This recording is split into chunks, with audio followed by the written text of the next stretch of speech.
سودا جان من یک کتاب هست قصص الانبیا شنیداری باشه در همین قصد من خواندگی یک 20 سال پیش این همان ایناش من با تکرار خواندم اینا حقیقت دارم گپ‌های دروغ خیلی زیاد دارد قصص الانبیا هست جایی درستش هم هست و گپ‌های دروغ هم زیاد دارد مثلا در خصوصا اولی قصص الانبیا زمین بالای سنگ پشت و زنگ پشت بالای گاو هم خیلی رفتن میگیرد گپ‌های یعنی چی میگن قصه های بافته هم دارد اما یک مقدار حقیقتش هم هست بافتش هم هست که الله نصیب کند که این کتاب رو یگان کس تحقیق کند یعنی گپ‌های بافتش رو گران اگر یک چیت کند دیگه گپ‌های حقیقت هم دارد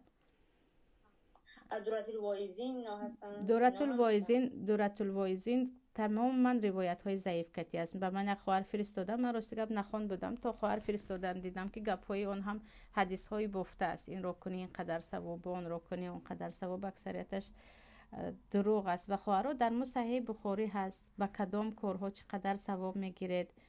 در باب ذکرها اومدگی هست کاش خواهر دست میزدید به حدیث های پیامبر که الان در اینترنت پیدا کرده میتوانید فقط روسیش تاجیکش هم یک مقدار ترجمه ها هست فارسی هست یعنی کمی خودمون رو برای فارسی خواندن و تاجیکی است که فارسی فقط حرفش رو یاد میگیرید حرکت میکردید